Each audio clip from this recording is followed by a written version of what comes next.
It begins with silence, not the quiet kind, but the oppressive kind that lingers in a courtroom seconds before the truth is unleashed. Cody Brown is seated at the defendant's table, hands folded tightly, eyes on the vacant witness stand. Before him sit Christine, Janelle, and Mary in unison for the first time in years. Robin, her eyes brimming with tears and tight with tension, continues to look at him as though she's asking him for something that only he can provide. A glance, a word, perhaps forgiveness. The judge hasn't even entered the room, but the atmosphere is already electric. Everybody understands that this is not just another divorce hearing or custody fight.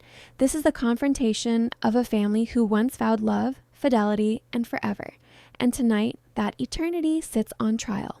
Have you ever wondered what it would be like when love becomes a legal battle? Stick with me, because what's about to happen will leave you questioning everything you think you know about family of faith and the truth.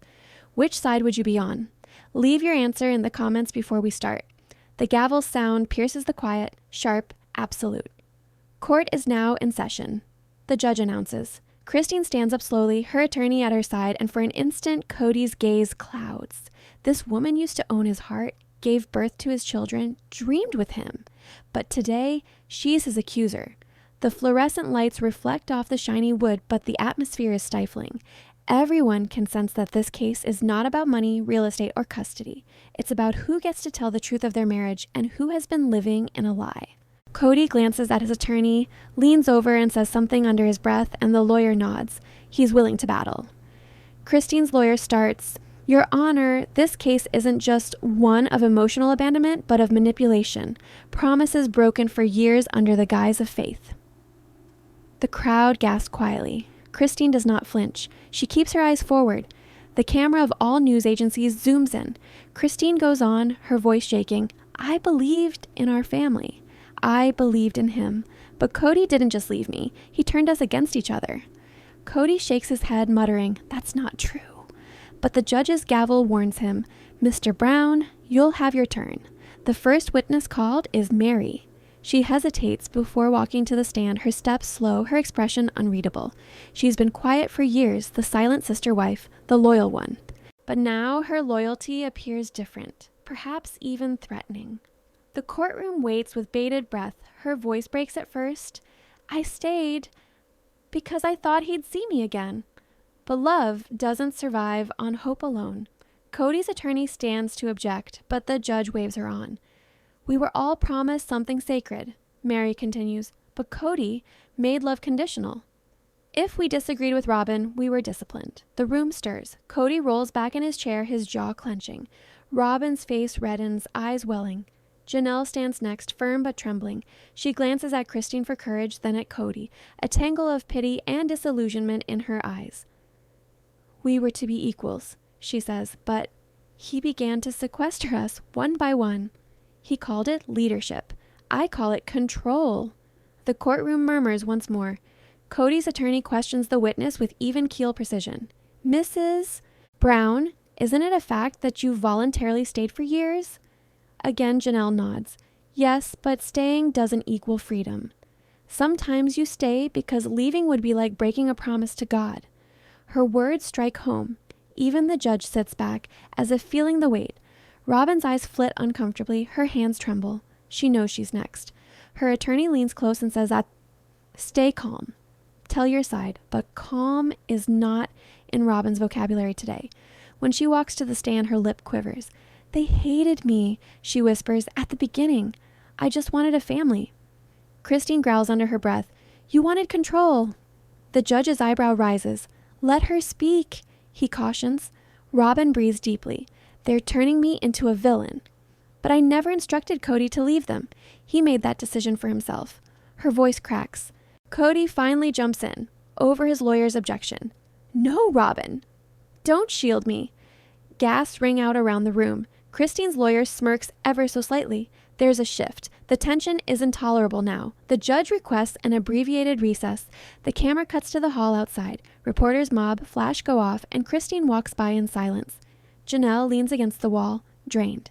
"You okay?" Christine asks. "No." Janelle barely speaks, but it's about time somebody spoke the truth. At the same time, Mary sits alone on a bench, gazing at the doors of the courtroom. Robin comes out, holding onto her purse as if it were her last defense. She strides right to Cody, tears streaming down her face. I didn't intend for this to happen. Cody glares at her, eyes black. It already did. He turns and leaves, leaving her in stunned silence. The second half of the day starts with a twist. Christine's attorney plays a tape, Cody's voice, recorded during a private family meeting. The room comes to a standstill. You all need to realize. His voice rings through the speakers. Love must be earned. If you can't respect my choices, you don't deserve my time. The wives look at each other. They've heard those words before, but now the entire world is hearing them. Cody's attorney blocks in an attempt to object, but it's too late. The damage has been done. Cody's facade as a misunderstood husband just disintegrated into a controlling patriarch in the eyes of the jury. He fists his hands, seething. You manipulated my words, he shouts, standing. You have no idea what it's like to head up a family of 4 women. The judge slams the gavel down. Sit down, Mr. Brown. As the courtroom clears out for the day, Christine exits with her head held high. The media swarm around her. Christine, what do you want from this? Someone yells. She hesitates. I don't want revenge. I just want peace. For me, for my kids, and maybe even for him. Cody observes from afar, his expression inscrutable, Robin at his side whispering, It's not over. He nods slowly. No, it's only starting. The camera pans out from Christine's hand gripping her statement folder, her wedding band still faintly discernible in the shape of her skin. She exits, but the ring of the gavel still resonates in her head. Not the end of love, but the trial of it. As the screen goes dark, one last voiceover remains. What if justice isn't about who's right, but who's left standing? Comment below, whose side are you on in this courtroom of love and betrayal? The following morning, the courtroom is abuzz with expectation. Cameras block the corridors, and there are whispers in the air like electricity before a storm. Christine arrives first, her expression serene, but her eyes dark with fatigue. Janelle arrives, holding a folder tight to her chest as if it contains the truth. Mary appears alone, walking more slowly, more quietly, but with an expression of determination that was lacking yesterday. Cody follows, accompanied by his lawyer, his hair slicked back, his jaw clenched, Robin following behind him like a ghost of devotion. The judge enters, and the room is quiet. Today is going to determine where the case goes, and maybe the course of their family. Christine's attorney stands up and says, Your Honor, we have new evidence. The words are suspended in the air. Cody's attorney scowls. Objection, Your Honor, this was not disclosed, but the judge holds up a hand. We'll allow it. A flash drive is presented, and the monitor flickers to life. Everyone leans forward. The video begins, a recording from a family therapy session never meant for public eyes. Cody sits with all 4 wives, visibly frustrated. You all act like I'm the villain, his voice booms, but I'm the only one trying to keep this family intact. Christine's voice responds, steady but trembling. Keeping us intact shouldn't mean keeping us quiet. The courtroom drinks in every syllable like oxygen to a fire. The instant the private gets public, masks begin to dissolve quicker than reality can keep up. As the clip goes on, Cody's language becomes more pointed. If you doubt me, you're doubting God's plan. The crowd gasps, even the judge raises an eyebrow. Christine gazes downward, not shame, but because she already has lived this moment once. She doesn't have to repeat the hurt, but the world must know. Robin starts to cry tears that fall silently, her hands shaking as she says, He didn't mean it that way. But the room isn't concerned with intent any longer. It is concerned with consequence. Once the video stops, the air is like glass, poised to break upon the next truth. Christine's attorney speaks in a soft voice. Your Honor, this is not leadership. This is emotional coercion. My client was under constant fear of losing love, faith, and community if she ever dared to think differently. The judge nods minimally, taking notes. Cody's attorney replies, Your Honor, this is an edited recording, devoid of context. Mr. Brown's words are the words of spiritual conviction, not manipulation. But as he speaks, Cody cuts in. I won't apologize for trying to guide my family. The lawyer wincing, that wasn't supposed to happen. Christine now stands up, her voice firm. You didn't guide us, Cody. You controlled us. You wanted obedience, not partnership. Cody bangs his hand on the table. You call that control? You had freedom. Christine's face becomes hardened. Freedom without respect is just another cage. The whole courtroom goes silent once more. Even the judge appears taken aback for a moment. Mary rises again to take the stand, this time willingly. Her face is inscrutable, but her eyes shine. For years, I believed that being quiet made me loyal, she whispers. I believed being staying strong. But I discovered silence is merely fear disguised. She pauses, gazes straight at Cody. You once said to me that love is sacrifice, but only I was sacrificing. Cody glances away. Robin takes his hand, but he withdraws it. The space between them is a canyon, deep, cold, irreparable. Janelle stands by, tears brimming, her own rage quiet but profound. We all sacrifice parts of ourselves, she blurts out. For what? So his ego would stay whole? Cody glares at her, but the damage is done. The room feels the shift. The courtroom is no longer a legal battleground. It's an emotional reckoning. Christine's lawyer takes the floor again. Your Honor, we have testimony from the children. The crowd stirs. Cody's lawyer quickly stands. Objection! They are minors. Overruled, the judge responds. Go slowly. The screen flickers on again, a taped message from their oldest daughter. Her voice is soft, but each word cuts through the room. I used to believe love was always forgiving, Dad. But forgiveness is not about acting as if nothing ever occurred. Forgiveness is admitting that some individuals never change. Cody bends his head, and for the first time, he actually appears shattered. The courtroom isn't watching a patriarch now. They're watching a man realizing his kingdom has crumbled. The judge calls for a 10-minute recess. The camera cuts to the hallway again, where emotions spill freely. Christine leans against the wall, breathing heavily. Janelle stands beside her, hand on her shoulder. You're doing the right thing, she says quietly. I know, whispers Christine, but it still hurts. Mary sits by herself once again, scrolling through her phone, looking at a photo of them all together years before, smiling, happy, innocent. She quietly deletes it, tears spilling onto the screen. Robin and Cody are arguing in hushed voices in another corner. Why did you not let me speak? She spits out. Cody's tone is low, angry. Because you always make it worse. I was trying to help. She begs. Help! He spits. You made them hate me more. His words sting like a slap. She turns away, crying soundlessly. When court reconvenes, Cody's attorney summons him to the witness stand. A dangerous decision, but desperation drives them. Cody draws a deep breath, then speaks. I know how this appears, he says, voice trembling slightly, but I loved these women. I constructed a life with them. I attempted to keep us together when all about us was in disrepair. I never desired control. I desired unity. Christine's attorney approaches for cross-examination. Then why? She asks quietly. Did unity only exist where they agreed with you? Cody pauses. The quiet holds long enough to say the truth he will not speak. Christine watches him intently. Janelle glances away. Robin dries her tears. Mary looks nearly pitying. I thought I was doing what was right. Cody speaks up at last, but sometimes doing what is right for one person ruins everyone else. The judge glances down at his papers, then at Cody. Mr. Brown, left alone with powers, leadership with no accountability is tyranny, even within a family. The gavel slams once. The court stands for the day. As all rise, the feeling is not victory, not defeat, but the empty stillness that follows a storm of emotion. Outside, reporters pursue them once more. Christine, is justice at hand? She glances up at the gray sky. Justice? She echoes. I don't know. Perhaps this isn't about justice. Perhaps it's about closure. Cody departs separately, declining to be interviewed. Robin follows, her eyes puffy from tears. Mary and Janelle walk together in silence, two wives who used to share a husband now sharing the same fatigue.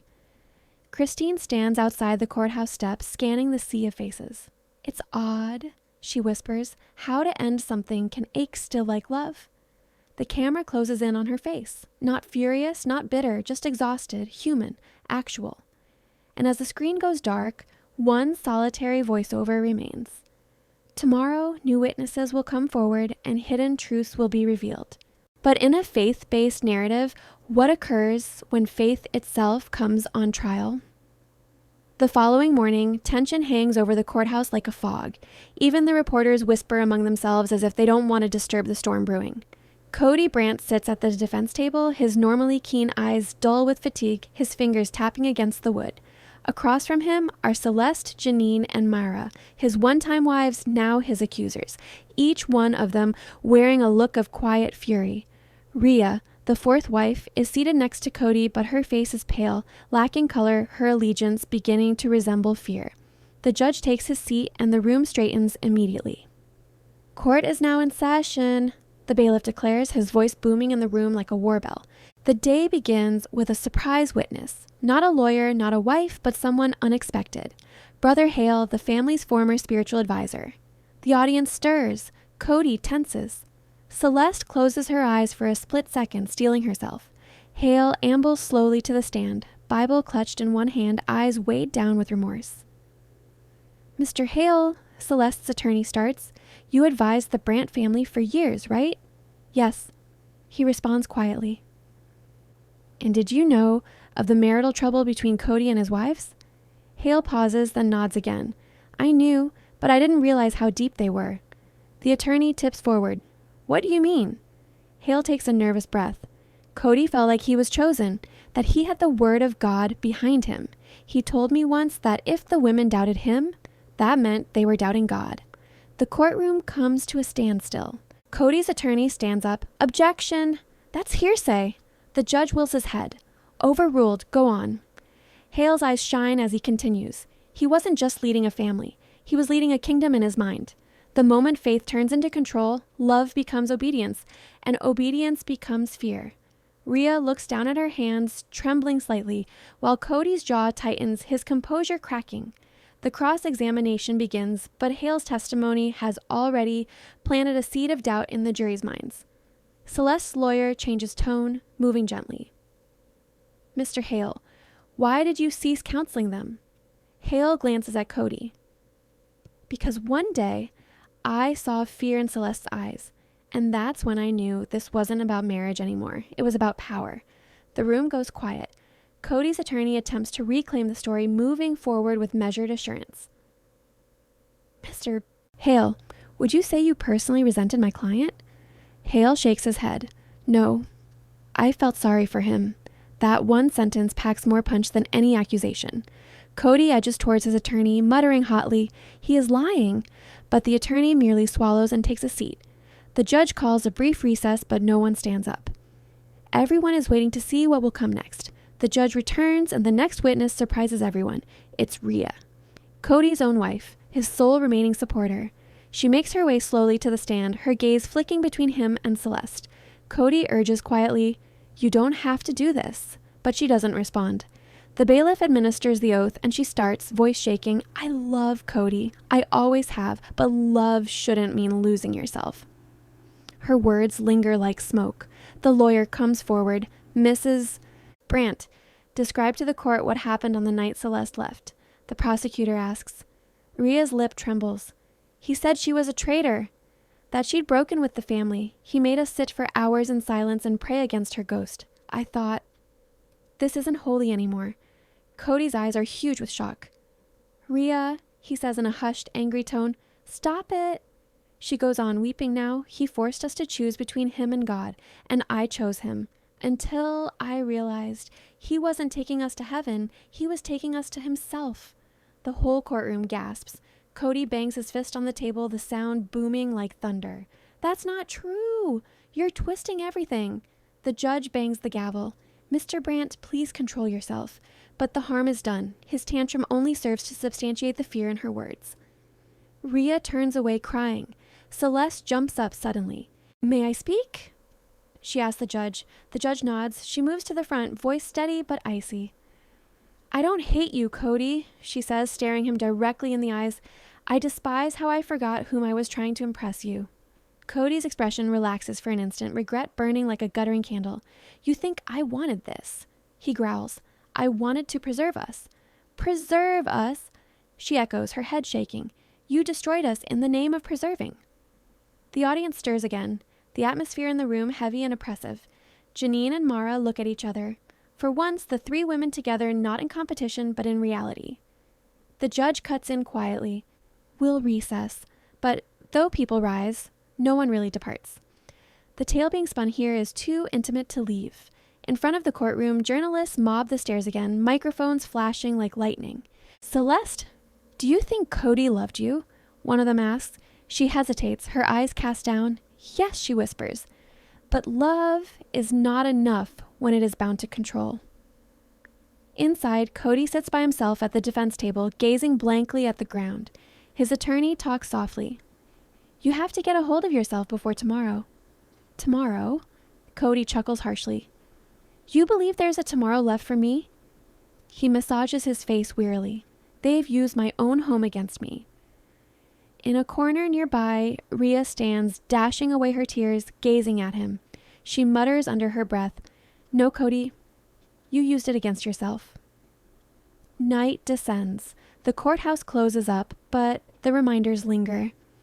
Celeste heads back to her hotel room and finds an envelope slipped under her door. No signature, just a folded paper. She opens it hesitantly, trembling hands. A single line inside. "You don't know everything. Look deeper into the finances." Her heart pounds. Could this be the missing link? The evidence that Cody's control wasn't simply emotional, but financial as well? She contacts Janine straight away. "Someone left me a note," she gasps. "It says to look at the finances." "Do you think it's genuine?" Janine asks. "I don't know," Celeste answers, "but tomorrow I find out." The camera follows out to the city lights below, the courthouse rising like a fortress of incomplete justice. In his apartment, Cody stands by the window, whiskey glass in his hand. "They think they've won," he says to himself, "but they don't know me. I built all this for them." He turns to find Rhea in the doorway. "You constructed it for yourself," she states quietly, "and now it's falling apart." He moves towards her, his voice unexpectedly gentle. "You still love me, don't you?" She gazes at him for a moment. "I love the man I believed you to be." Then she exits, closing the door behind her. The sound of that door shutting is heard louder than any gavel. The final scene of the day fades in on Celeste standing outside the courthouse under the dim glow of a street lamp. She looks tired but resolute, her breath visible in the cold night air. "Tomorrow," she whispers, "I'll show them everything." In the background, a shadow moves, someone watching, unseen. The music rises, slow and haunting. The narrator's voice recedes. In the court of love and faith, truth doesn't set you free. It shatters you first. The next morning breaks gray and fidgety, rain trickling down the windows of the courthouse like tears that can't make up their minds where to fall, and inside, every available seat is occupied. Reporters and strangers and spectators alike have the feeling that today will turn everything around. Celeste enters first, holding the anonymous letter regarding the money. She is composed, but her hands tremble slightly, the letter so tightly folded it's about to tear. Janine and Mara are on either side of her, quiet but watchful. Cody strolls in late, face stern, Rhea bringing up the rear with eyes already welling up with tears. The judge demands order, the bailiff slams his gavel, and Celeste's lawyer stands up. "Your Honor, we have grounds to believe Mr. Brandt siphoned community funds into a personal account." Gasp waves across the courtroom. Cody's attorney leaps up yelling, "Objection!" But the judge just says, "Overruled. Let's hear the evidence." Celeste moves forward, handing over bank records she discovered late last night. The figures don't lie, thousands moved in coded descriptions mirroring the family trust. Cody glares at the screen as the projection repeats his signature over and over. "That's not theft," he growls. "That's management." But the crowd is wiser. When finally truth is assigned a number, even the most aggressive denials ring rather faint. The attorney pushes on. "Mr. Brandt, did you notify your wives of these transfers?" Cody swallows. I didn't think I was required to," Celeste interjects, her voice slicing through the silence. "You didn't think you were required because you ceased to regard us as partners? You treated us like property." The judge's brow creases, whispers ripple, and Rhea's eyes close as if willing the world away. Then, as if the day hasn't been heavy enough already, another witness is summoned, a person none of them anticipated. A young woman enters, perhaps 23, fidgety, clutching a folder against her chest. "State your name," says the bailiff. "Leah Carter." The courtroom hums. Carter, the same surname as Cody's former business aide. "Miss Carter," the attorney starts, "can you inform the court your connection to Mr. Brandt?" Leah pauses, looking over at Cody. I worked for him for 2 years. And while you were working there, he had me set up an account in my name. He told me it was for shielding the family money from taxes. The lawyer leans in. Did you retain any of the money? No, she says, cracking her voice. But I did as he instructed me because I was afraid of losing my job. Cody bangs his fist down a second time. Lies! The judge slams. One more outburst and you'll be taken away. Leah shivers as she opens up the folder. I brought the receipts. He said to burn them, but I couldn't. The documents rustle like wings as she hands them over. The courtroom has no score, but in moments like these, you can almost hear the truth thumping like a drumbeat in the walls. Cody's attorney attempts to spin the story, depicting him as a misunderstood leader beset on all sides by spiritual and fiscal stress. But even Rhea appears skeptical now. Her eyes shine as she whispers to no one in particular. He told me everything was legal. At the ringing of the recess bell, reporters erupt with questions.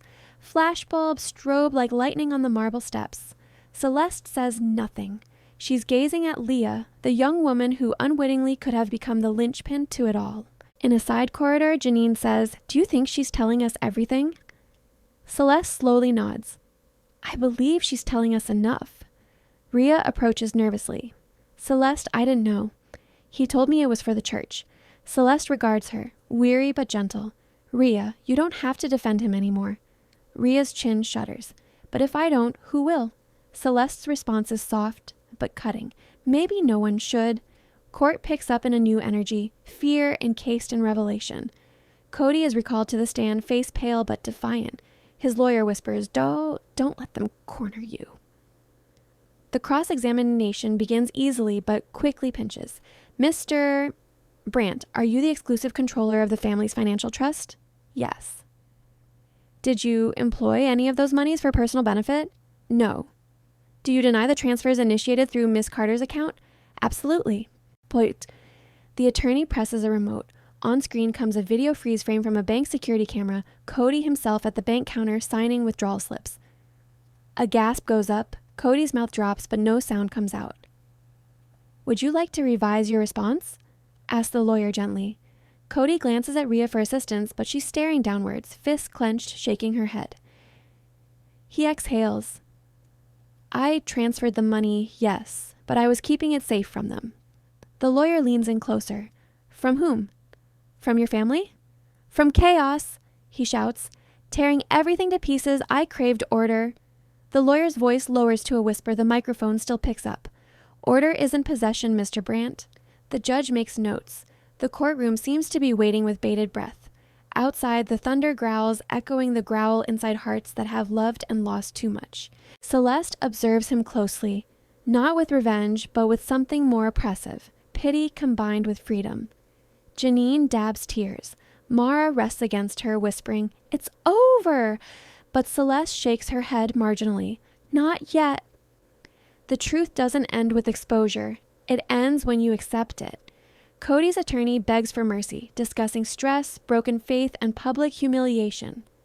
He's only human, the attorney says. The judge finally speaks. So were the people he controlled. The gavel rings once. The sound seems final, but the day isn't over. As the session comes to a close, Rhea stands stock still as Cody is taken away for interrogation. Undefined. She speaks softly. Cody. But he does not turn around. Defined property Celeste speaks to her softly Steph. You can begin again, she says. Definition Rhea nods weakly Stedef. How do you forgive someone who never apologized? Celeste replies, You don't forgive them. You forgive yourself for believing them too long. Rhea collapses, and for the first time since the trial commenced, Celeste enfolds her. The two women who had vied for the same love now both experience the same sorrow. Undefined outside, cameras flash once more, but the embrace covers up the commotion. Externed up topics yell, Is it true Cody Brandt could be charged with fraud? Will the wives appear as witnesses again? Celeste only says, Tomorrow you'll know everything. Undefined. That night, the courthouse empties, but the storm doesn't stop. Undefined in his holding cell, Cody sits under flickering light, replaying every moment in his head. Undefined. The man who once preached divine order now whispers to the walls, They needed me. Undefined, they'll see. But even he doesn't sound convinced anymore. Undefined across town, Celeste sits by her window, the note about the finances still in her hand. She examines the handwriting. It's recognizable, but she can't remember it. Undefined. Then she stops dead in her tracks. Undefined. She's familiar with that writing. It was in Ria's journals. Undefined. Could Ria have written the note? Undefined. If so, why? Undefined. The query lingers unanswered as lightning crosses her face. The camera sweeps across the courthouse once more as dawn advances, the voice of the narrator low and haunting. Tomorrow, one admission will turn friends into foes once more, for in the court of the heart, no victory is without defeat. Weiterhin. The day begins thick with tension as the courthouse rings with the aftertones of yesterday's tempest, both literal and emotional, and the smell of damp stone hangs in the air as if the earth itself weeps for what is to be lost. Celeste moves into the courtroom quietly, holding the note that initiated it all, its edges now worn from being caressed by her repeatedly, her mind going over that flash of understanding she experienced last night. Ria's writing, unmistakably swirled and neat, looking exactly like this script on the note that revealed Cody's secret accounts, undefined. But why would Ria, the most devoted of them all, become the tipping point? Inside, the population has swelled, tension thrumming through the air like static before lightning. The judge appears, stern-faced, knowing today's testimonies will not only declare guilt, they will declare who has a heart left to stand on. The prosecutor rises, voice firm. Your Honor, prior to proceeding with financial testimony, the witness yesterday has an addendum to her testimony. Leah Carter rises again, eyes red but unyielding. There's something else, she announces, and the courtroom shifts forward. Love Mr. Brandt didn't merely stash cash. He invested the money in opening a property in someone else's name, a woman's name. She produces a deed, and Celeste's breath stops. On it, in neat blue script, the owner's name is Ria Brandt. A stunned silence descends. All eyes shift to Ria, who sits pale and shaking. Cody's head jerks toward her. You, what did you? He hisses, but Ria, too, stunned to talk. Undefined, when a confidential that is supposed to protect you becomes proof against you, the floor drops beneath you. Undefined. The attorney asks for clarification, and Ria at last gets to her feet, her voice creaking like a cracked glass. He said, I should sign it. Undefined. He said it was a backup house in case the church foreclosed on our primary residence. I didn't know about the transfers. The prosecutor advances, papers clutched in his hand. Undefined. Then explain why the account associated with this deed contains routine deposits from the secret fund. Undefined. Ria appears bewildered, as if a child caught in the midst of a tempest. Protobuff. I didn't know. Protobuff, I swear I didn't know. Cody bangs his fist on the table once more, bellowing, Liar! Undefined, you wanted security. Undefined, you wanted your own safety net. The judge's gavel cracks over the din. Undefined. Silence. Undefined. Both of you be quiet until spoken to. Celeste stands by, divided between anger and compassion, for even in betrayal, she can see Ria's anguish is genuine. The attorney requests a recess, and in the hallway outside the courtroom, pandemonium erupts. Camera clicks, reporters yelling questions, onlookers murmuring hypotheses as to how deep the deception penetrates. Celeste leads to a desolate hallway where Ria stands by herself, hands against her face. You penned the note. Celeste speaks quietly. Ria glances upward, puffy eyes. Yes. Why? Because I couldn't bear it anymore. He drew me into it, and I never knew how much until it was too late. I figured if I revealed him, perhaps it would all come out without me losing everything. Celeste shakes her head. You can't half confess the truth, Ria. It's all or nothing. Ria whispers, I didn't intend for it to ruin him. I just wanted it to end. Celeste lets out a sigh. You can't control what truth ruins. There are times when the only way to reconstruct your life is to let it burn first. When court resumes, Cody is back on the stand, this time clearly falling apart. The man who once kept a family intact by his iron grip now sits like a broken statue, voice scratchy but urgent. His attorney tells him to remain silent, but Cody brushes him aside. No, he says, they all want to hear it. Fine. You want the truth? I did it. I transferred the money. I concealed the property, but not for greed. The attorney blanches, but Cody goes on. I did it because this family was disintegrating.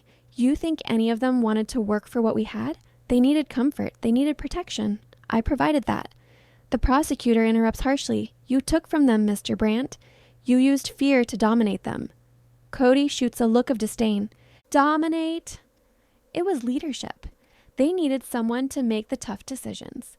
Celeste bursts out from the courtroom gallery, her voice trembling with feelings. No, Cody. We needed someone to love us for real. The courtroom freezes. Cody's face relaxes for an instant, but pride reinstates it to steel. You turned on me, he says, after all I created. The prosecutor moves in. You created an empire out of devotion and passed it off as faith. Cody smirks, shattered. Isn't that what all families do? The silence that hangs is interminable, as if the air itself was deliberating which side it belongs on. Each confession sounds like excuse when shame will not remain silent, then the surprise no one anticipated. The prosecutor's attorney displays a new piece of evidence, a letter in the office of Cody's lawyer dated half a year ago. It's signed by Rhea. It reads, I am aware of the transfers and agree to hold the property until further notice. Make sure no lead goes back to Cody. Rhea gasps as though stabbed. No, I didn't. He made me sign it. She wails, eyes flashing to Cody. You said it was insurance paperwork. Cody shrugs. You never asked. The judge looks at them both with silent contempt. So both of you colluded, with or without knowledge, to conceal money from the rest of the family. Rhea breaks down into sobs, shaking her head, but it's too late. Celeste's heart falls. Even the strongest truth is tainted when so mixed with so much falsehood. Mara leans in over her and whispers, He's taking her down with him. Celeste answers softly, He already did. The prosecutor lays his case to rest, and the defense asks for mercy, citing spiritual delusion and marital failure, but it's too late. The courtroom no longer views Cody as a patriarch misunderstood. It views Cody as a man consumed by his own need for control. As the afternoon sun comes in through the blinds, the judge breathes deeply. Mr. Brandt, he speaks slowly, you manipulated your wives, used community funds for personal gain, and forced others to cover your tracks. Whether out of fear or religion is irrelevant here. He pauses, his eyes sweeping over the wives. But this trial is not about money. This trial is about power. You monetize love.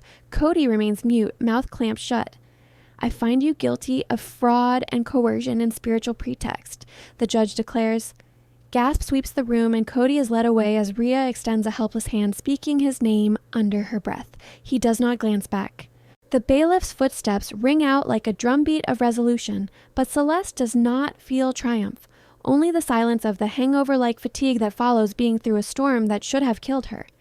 Rhea is led away for interrogation, and as she moves past Celeste, she whispers, I never meant for it to end like this. Celeste says, perhaps this is the only way it could have ended.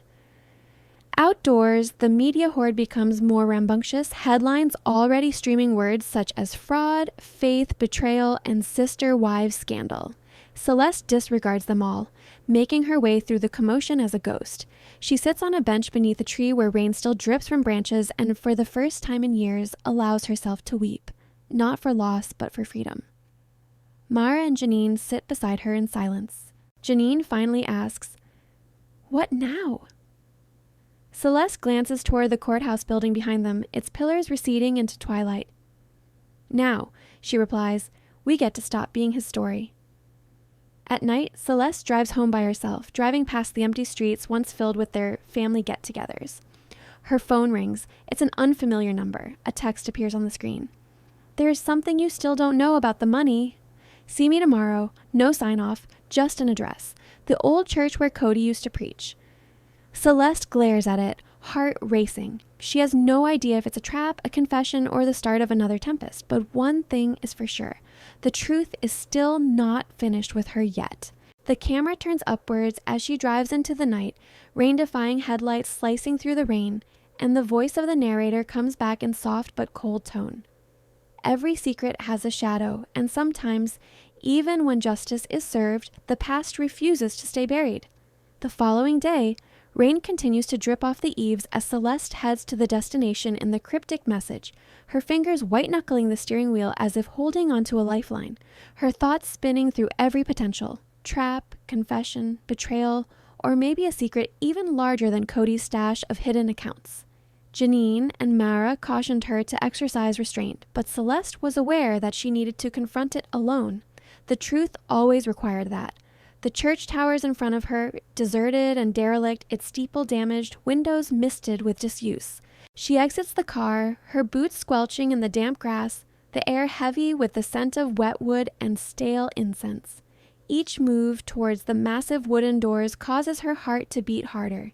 Dust motes drift in the light that falls slantwise within. Pews stand empty. Faint memories of old sermons seeming to linger as though the walls themselves recall the family's faith. A hunched figure steps from the darkness. Tall, a familiar shape. "You came," the voice murmurs softly. Celeste stands still. It's Leah Carter, the young assistant who outed Cody's secret funds, but her face is altered now, an urgency to her eyes that makes Celeste's pulse leap. "You have to see this," Leah says, handing over a small pile of papers. They're ledgers, letters, and bank statements, but they are other, showing not only secret money, but an intricate network of investments, real estate transfers, and offshore accounts, all held in sole authority by Cody, channeled in methods Rhea could barely understand. Celeste shivers. This is more than she thought. When the secret layers of dishonesty begin to emerge, each step forward is like walking on shards of glass. She riffles through the pages, picking out dates, figures, and coded allusions that only an insider would recognize. Leah goes on, "I discovered them months ago, but dared not reveal them. Cody. He warned me if anyone found out, it might destroy all of us. He was desperate to keep his dominance." Celeste glances up, her eyes narrowing. "Everyone?" "He put everyone at risk?" Leah nods gravely. "Yes. And there's more. He's been playing the wives against one another to ensure loyalty and secrecy. He's a master manipulator at playing us." Celeste swallows hard. Understanding the extent of the betrayal is so much larger than what courtroom witnesses would be able to convey. They sit in a pew as Leah goes on, pointing to certain entries. "See here. These transfers coincide with the dates wives were presented with spiritual tests, and here, these are the coincidences for personal gifts he vowed but never followed through on." Celeste's chest constricts. The truth that Cody's emotional manipulation was as systematic as his financial fraud strikes like a bodily blow. So it all, the fear, the guilt, the obedience, it was all about money? She breathes. Leah nods. He needed control. Not love, not guidance. Control. Celeste's hands tremble as she neatly folds the papers, her mind racing through the courtroom, the stairs, the admissions, Rhea's shaking voice. When reasons for betrayal are revealed, the heart starts doubting what it ever thought. She breathes deeply. "We need evidence," she says softly. "Something concrete for the court." Leah pauses. "There is one thing." He taped calls with the wives. Not only financial talks, but personal admissions, emotional collapse, the works. If we can obtain those, it's over. Celeste's pulse accelerates. This is it, the grand leverage, but getting them won't be easy. They head to the rear of the church, where a spare office clings behind a locked door and cobwebs. The floor is dusty and mildew fills the air. Leah discovers the keys stuck under a desk. The lock snaps open and a filing cabinet hums with hidden secrets. There are hard drives, notebooks, and diaries, all Cody's meticulous documentation. Celeste riffles through one, seeing handwriting that documented their whole lives together, moments of happiness, fear, shame, and love, all distorted to serve Cody's power. Leah extracts a hard drive. This holds everything, the recordings, the transfers, the plans. If we take it to court, there's no way he can spin it. Celeste nods, a swirl of triumph and fear washing over her. They are holding the literal evidence of financial deceit and emotional manipulation, but the moral weight is heavy. She is holding the tale of betrayal in her hands. Proof is power, but power without conviction can be as deadly as lies. As they exit the church, Celeste stops in the doorway to glance back. The vacant pews and deteriorating walls reverberate with a warning. Even truth comes at a price. Leah pauses. Cody's probably recording everything. Cameras, phones. He may have an idea we were here. Celeste's eyes go cold. Then we go quickly. Next day, the court witnesses this, and at last, all the truths are revealed. They drive back in silence with rain blurring the windshield like tears, lost in their own thoughts. Celeste is aware that showing them the evidence might break the family for good and maybe even hurt the people she cares most about. But the betrayal goes deeper than loyalty or comfort. It's about survival. She practices her lines, the tone, the pace, every detail counts. The wives are going to have to witness it, the jury going to have to comprehend it, and Cody will have no place left to conceal himself. The next day in court, Celeste enters holding the hard drive, Leah accompanying her, and the mood changes at once. Cody sees a flash of fear crossing his face for the first time since the trial opened. Rhea looks at her, bewildered and pained, as Janine and Mara share looks of wary expectation. The prosecutor stands up, feeling the change. Your Honor, we have new information. This is perhaps the most detailed record of financial and emotional manipulation this court has ever encountered. Celeste steps up to the stand, palms firm, voice level but unshakable. Your Honor, what we have before us is greater than figures. It's evidence of patterns, lies, and coercion. The defense springs up in alarm. Objection! This information was gained extra-legally. The judge holds up a hand. I will consider it before making a ruling on admissibility, but it will be scrutinized. Keep going. Celeste's heart beats, but she doesn't blink. She ties the ledger, the journals, and the recordings to the prior testimony. Each lie, each confession, each staged action connects like pieces of a puzzle. The jury leans forward. Cody sits stiff, his confidence breaking, and even Rhea appears to see the full extent of what she had contributed to revealing.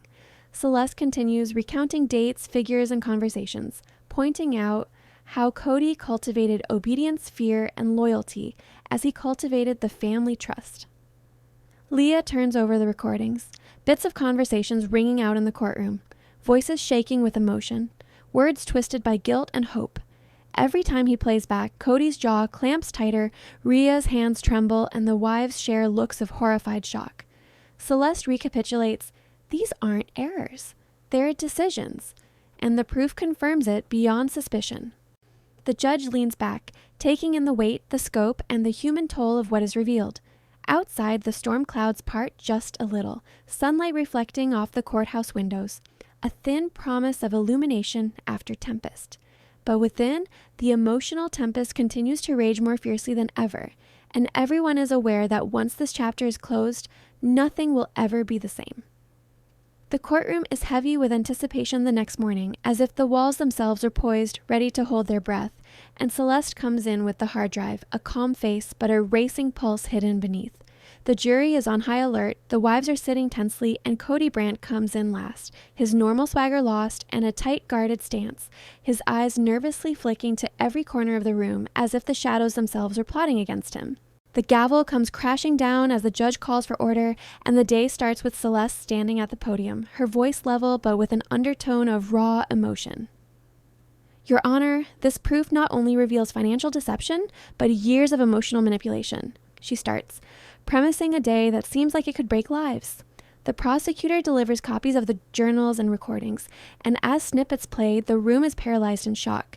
Fearful, confused, and terrorized obedience resounds throughout the room, voices quaking, accusing, and shattering at once. Cody leans in, attempting to debunk, but the clarity of the evidence is irrefutable. The bookkeeping entries, the offshore accounts, the taped confessions. They all overlap with an accuracy that admits no doubt.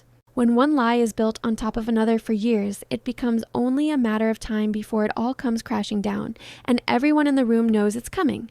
The judge calls a brief recess and the wives gather in a corner. Rhea is pale, her hands shaking, finally realizing the full weight of what she helped uncover, while Janine whispers to Mara, "We're witnessing the truth destroy him, piece by piece." And Mara nods, eyes wide with both fear and relief. Outside, journalists buzz, feeling the denouement on its way, and Celeste reminds herself quietly that though she holds the evidence, the emotional damage may prove far more catastrophic than any verdict in a courtroom. When court reopens, the most eagerly awaited testimony starts, Rhea on the witness stand.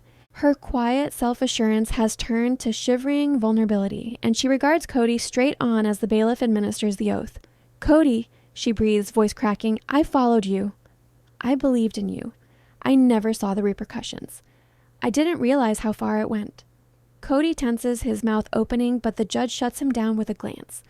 Rhea goes on, explaining her involvement in signing off on the property, not realizing transfers, and the weight of knowledge that she bore silently until Celeste revealed the truth. Her admission rocks the room. Even Cody's attorney stammers, unable to defend a story so patently revealed by the facts and Rhea's earnestness. Confessions weigh a lot more than accusations because they take away alibis and open the heart. Celeste sits in silence, her own breast constricted with feeling, aware that though this confession will make their case stronger legally, it can shatter the delicate relationship still intact. Leah Carter is once again called to testify, documenting each accusation with proof that she had dared not offer, the tapes validating both the manipulation and the emotional blackmail that Cody had imposed upon the entire family. The jury hangs on her every word, and the women share a look that is comprised of sorrow, vindication, and residue of disbelief at the betrayal they suffered. The defense attempts to make a comeback, depicting Cody as a man misguided by religious zeal, one burdened by the weight of being head of an unconventional family. But each turn is knocked down as Celeste offers more evidence. Notes, financial statements, even letters that demonstrate not ignorance but calculated manipulation. Cody starts to unravel under stress, his voice lifting in anger. "I did it to protect us, to keep the family." The prosecutor inclines forward, serene and incisive. "By deceiving them? By exploiting their fervor? By stealing what wasn't yours?" Cody scans the room, looking at the wives' faces. Celeste steadfast, Janine and Mara apprehensive but determined, Rhea anguished, and for the first time, the assurance that had previously protected him wavers. When the ones you think are your friends gaze at you with unwavering honesty, even the most unbreakable mask starts to crack. The courtroom becomes quiet, the tension nigh untangible as he scrambles to explain away each concealed account, each clandestine transfer, each deception uncovered over months of inquiry. Even minor details, the timing of transfers, the cycles of emotional trials, now add up to a damning pattern. And then there is the emotional peak. Celeste stands up with a recording of one of the most critical family gatherings, an evening when Cody had manipulated compliance with vows of love and devotion offered in return for being quiet, but the wives questioning and fear. When the recording is played, the wives blanch, their previous trauma repeated, and the audience collectively gasps as the reality bites. Rhea covers her mouth, weeping tears, whispering, "I never thought I would keep quiet." Janine and Mara exchange haunted glances. Cody sits back, hand on his face, realization breaking that all the manipulation is now on record, irrefutable and public. Oftentimes, the loudest of truths are revealed not in argument, but in the silent replay of every broken vow. The prosecutor lets the tape play out completely, catching every coerced word, every manipulated phrase, and every pretense of concern. The jury writes furiously. The wives sit trembling, holding on to each other as the memories of the past wash over the room. The years of living in terror and adoration are now laid bare, revealing not just Cody's lies, but also the strength of those who weathered them. The judge lingers, allowing the room to take in the devastation. "The court will hear closing arguments," he declares, and Celeste stands, her voice strong but tinged with agony and victory. She tells of the manipulation, the secret money, the coerced compliance, stressing the bravery of the wives who testified, pointing out that this is not just a fraud case, but a case of emotional abuse, and her words slice through the courtroom like a sword in velvet. "These women lived in terror in the guise of faith," she tells us, looking at Rhea, Janine, and Mara, and they still survived. They took a stand to uncover the truth. Today is not merely a day of punishment, it's a day of recognition, responsibility, and ultimately, freedom. Cody sits quiet, fists balled, his pride and authority unraveling with every utterance. The prosecutor summarizes effectively, weaving the threads of evidence of financial deceit and psychological manipulation together with precision and clarity, allowing no room for ambiguity. When accountability crosses paths with evidence, the road to justice, though bitter, becomes evident to everyone who sees it unfold. As the day wears on, the emotional pitch builds. Cody is brought in for a last statement, His once booming voice now breaks as he stammers, "I only wanted to protect us. I never wanted to hurt anyone." The judge looks at him impassively. "Protection without openness is domination, Mr. Brandt, and tyranny wielded in fear and dishonesty is neither leadership nor love. You will be held accountable for what you have done." Cody collapses, defeated, his arrogance stripped from him, leaving him vulnerable and regretful. Rhea sits in silence, still shaking, regarding him with conflicting feelings. Loyalty, love, anger, and betrayal all mixed together. Janine and Mara share a quiet nod, standing together wordlessly. Celeste breathes out, relief and fatigue both flowing through her. She understands that the trial is far from being finished, but the most burdensome, the uncovering of truth, is already out, and the courtroom is left dumbfounded, the weight of years of lies finally realized. The last few minutes of the day are subdued, almost dreamlike. Cody is led out of the courtroom, head downcast, hands shaking slightly, and the wives wait outside, supporting one another. Celeste moves to the curb, observing as the rain picks up once more, washing not only the streets, but also the last vestiges of fear and dishonesty. Leah Carter comes up, quiet, nodding slightly at Celeste. The case laid out, the fight won, and now they simply wait for the official legal verdict. Celeste glances out to the horizon, rain running down her face, not in sadness, but liberation. The voice of the narrator resumes, soothing and eerie. In the court of hearts and laws, confessions break down facades, evidence reveals truth, and even the most powerful of ties may be rewritten in the light of truth. Tomorrow there will be a final word, but for those who stood, the history of bravery is already inscribed. But the courthouse is thick with expectation as the last day of trial starts, sunlight slicing through the high windows and beams, lighting dust and the tension that appears to vibrate in every corner. Celeste steps inside, folder full of all the gathered evidence held tightly in her hand, her footsteps deliberate, heart resolute but pounding with adrenaline. Janine and Mara standing on either side of her, and Rhea sitting a little alone, white-faced and nervously fidgeting, aware that today will bring justice or break what is left of their lives. Cody Brandt comes last, head ducked, shoulders clenched, his normal, commanding air dwindled to wary alertness, eyes roving the room as if measuring escape paths. The judge adjourns the court and the prosecutor starts by summarizing the incriminating evidence, the journals, the ledgers, the taped conversations, all demonstrating Cody's careful stage managing of fear, compliance, and financial deception, the manipulation of each wife in the guise of love and religious guidance. Celeste is summoned to give her last testimony, undeterred by the emotional sacrifices made, and she starts, voice even but intense. "Your Honor, this is not merely a matter of fraud or deception. It is a witness to the price of control masquerading as care. The victim suffered manipulation, silence, and fear over years, thinking it was protection when it was oppression." Cody moves uncomfortably in his seat, looking at each wife as though pleading for comprehension, but the jury moves in closer, each word piercing deeper into the story that once belonged to him. When the truth is presented to him in precision, the greatest defenses start to shatter like breakable glass. The prosecutor then summons Rhea to the witness stand for closing remarks, and she stands, her voice shaking but firm, telling of her participation in approving the secret property, of her original lack of knowledge of the transfers, and of increasing realization that control she had earlier envied had turned into coercion.